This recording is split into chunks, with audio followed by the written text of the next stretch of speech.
सरकार गठन से पहले यहां पर हलचल तेज हो गई है। महायुति एक साथ होने का दावा तो कर रही है, लेकिन अभी तक महाराष्ट्र का मुख्यमंत्री कौन होगा, यानी चेहरा कौन होगा, ये जानकारी हमें नहीं मिल पाई और ना पता चल पा रहा है। इस बीच आज मुंबई में होने वाली महायुति की बैठक को भी टाल दिया गया है। कार्यवाहक मुख्यमंत्री एकनाथ शिंदे अपने गांव सतारा रवाना हो गए। इस बीच सूत्रों से खबर है कि एकनाथ शिंदे ने 12 मंत्री पद की डिमांड की है। एकनाथ शिंदे गृह विभाग चाहते हैं और इसी पर शायद बात अटकी हुई है, क्योंकि बीजेपी जो है वो गृह विभाग देना नहीं चाहती। हालांकि जब एकनाथ शिंदे मुख्यमंत्री थे और देवेंद्र फडणवीस उप मुख्यमंत्री थे तो गृह विभाग जो था वो बीजेपी के पास था, लेकिन अब जब बीजेपी को मुख्यमंत्री का पद मिल रहा है और एकनाथ शिंदे गृह विभाग मांग रहे हैं, तो शायद इस पर बात अटकी हुई है और इसीलिए अभी तक ये साफ नहीं हो पा रहा है कि मुख्यमंत्री का चेहरा कौन होगा। और एकनाथ शिंदे इसी बीच सतारा चले गए हैं। तो महायुति अगर एक है तो फिर कहां पेच फंसा हुआ है? जैसा कि मैं बार बार कह रही हूं कि महायुति जो कि तस्वीर दिखाई जा रही है कि हम सब एक हैं, हम साथ साथ हैं, अगर वो साथ साथ है तो फिर पेच कहां फंसा हुआ है? क्योंकि आज मुंबई में होने वाली बैठक को टाल दिया गया है और इसी बीच एकनाथ शिंदे अचानक अपने गांव सतारा चले गए। शिंदे कल सतारा से वापस मुंबई लौटेंगे। इस बीच सूत्रों से खबर यह भी मिल रही है कि शिंदे ने कल अमित शाह के घर हुई बैठक में 12 मंत्री पद की डिमांड रखी है। बैठक में शिंदे को उप मुख्यमंत्री का पद ऑफर किया गया है। हालांकि शिंदे ने अभी इस पर हामी नहीं भरी है। वहीं बैठक में विभागों के बंटवारे पर भी चर्चा हुई है। तो कुल मिलाकर ये बात अभी अटकी हुई है। सतारा चले गए शिंदे और अब सवाल यही खड़ा होता है कि भाई सतारा शिंदे क्यों चले गए अपने गांव इस सबके बीच में, तब जब सरकार बनने की कवायद यहां पर चल रही है। कौन मुख्यमंत्री होगा, कौन उप मुख्यमंत्री होगा, किसको क्या पद मिलेगा, इस बीच में अगर चले गए सतारा शिंदे तो इसको कैसे समझा जाए। लेकिन सुन लेते, देखिए नेताओं की प्रतिक्रिया हमें मिलने लगी, आप सुनिए।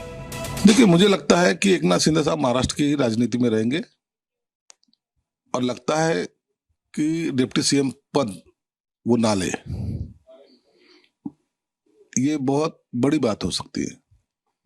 वो डिप्टी सीएम पद लेंगे नहीं, ऐसा मेरा अंदाजा है।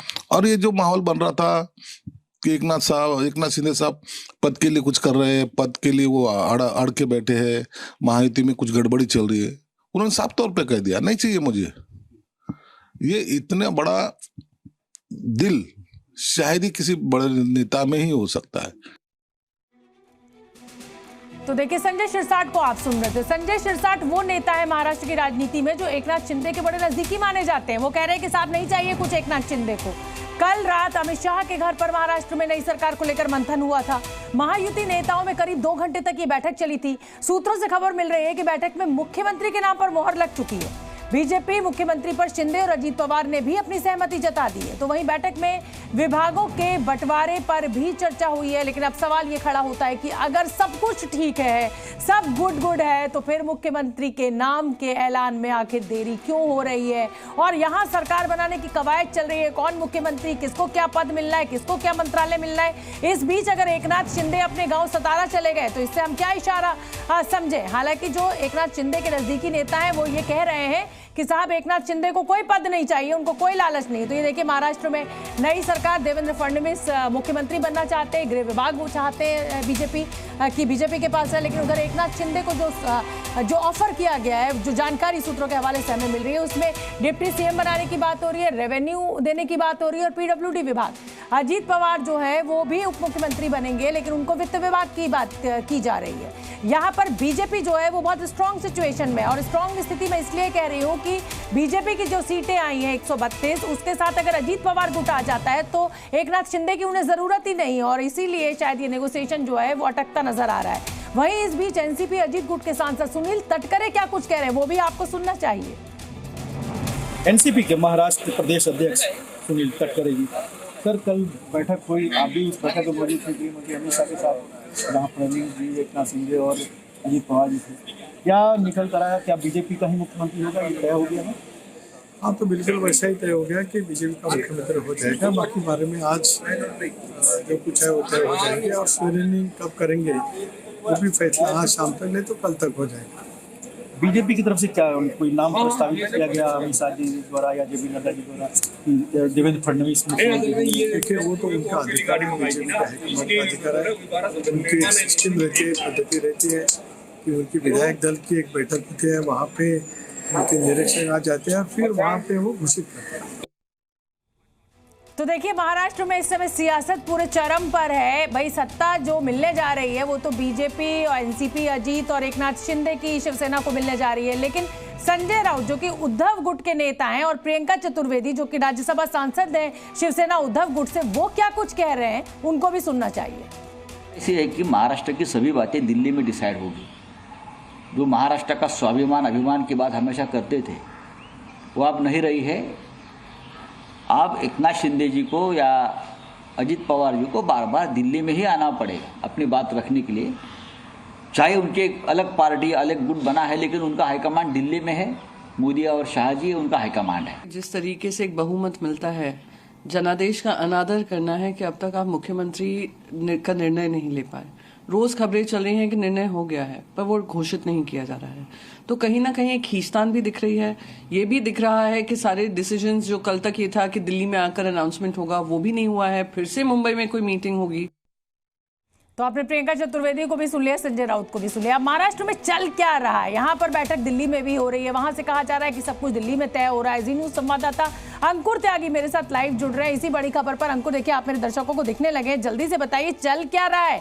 भाई, सब कुछ गुड गुड दिख रहा है, सारी तस्वीर जो है वो बिल्कुल परफेक्ट दिख रही है, लेकिन एकनाथ शिंदे सतारा चले गए। ये क्या इशारा है? इस समय जब सरकार बनाने की कवायद, मंत्रिमंडल बट रहे, तो वो अपने गाँव का रुख कर चुके हैं और मुख्यमंत्री चेहरा साफ नहीं हो रहा है। आपको क्या खबर मिल रही है? आप मुंबई में मौजूद हैं।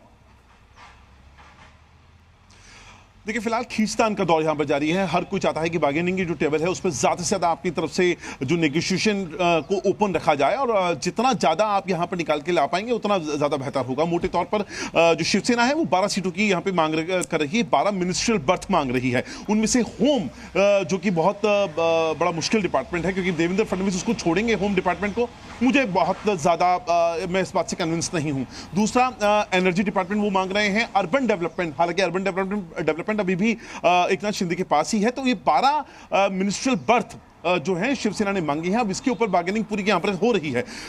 इसके अलावा जो अजीत पवार है, वो जो गुट है, हालांकि शांति से बैठा हुआ है, क्योंकि तरफ से डिमांड है कि फाइनेंस अगर आ जाता है तो उससे बेहतर कुछ नहीं होगा, तो वो अपनी तरफ से कोशिश कर रहे हैं। अंदाजा ये माना जा रहा है कि 7 से 8 सीटों के बीच में अजीत पवार को दिया जा सकता है।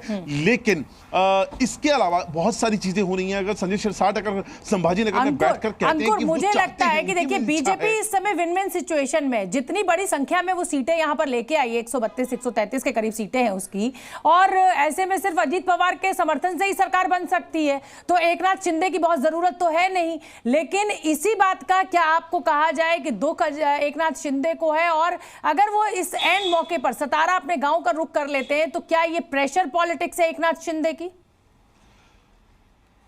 बिल्कुल। देखिए, सतारा जाने का जो फैसला था वो बेहद अचानक हुआ था। इस दौर में हुआ था जब हम सुबह के टाइम पे ये कंफर्म करने में लगे हुए थे कि आज की जो मीटिंग होने वाली है वो कब और कहां होने वाली है। उसी बीच में खबर आती है कि अचानक से वो सतारा अपने गांव चले गए। अब गांव क्यों गए हैं ये कोई नहीं बता रहा है। जाहिर तौर पर एक दबाव यहां पर बनाने की यहां पर कोशिश की जा रही है, क्योंकि बीजेपी पहले ही कह चुकी है वो 125 मिनिस्ट्रियल बर्थ अपने पास रखेगी। उनमें से 1-2 सीट्स जो होंगी, 1-2 मिनिस्ट्रियल बर्थ हैं, वो छोटे छोटे दल हैं, जैसे रामदास अठावले हैं, उनको एक दे दिया जाएगा, तो उस तरह से अकोमोडेट करेगी। लेकिन बीजेपी यहां पर पूरी तरह से लीनिंग रहना चाहती है। बीजेपी के जो सोर्सेज हैं वो कंफर्म कर रहे हैं कि रेवेन्यू, होम, ऐसी जो अहम मिनिस्ट्रीज हैं, यहां तक कि फाइनेंस बहुत ऐसा अभी तक कहा जाता था कि भाई साहब, बीजेपी जो है वो बड़ी क्लैरिटी वाली पार्टी है, वहां जो तय हो जाता है वो नीचे तक पालन करना होता है। लेकिन अब क्योंकि गठबंधन में बीजेपी को भी सरकार बनानी होती है, तो कहीं ना कहीं बात बिगड़ जाती है और उसको संभालने में टाइम लगता है।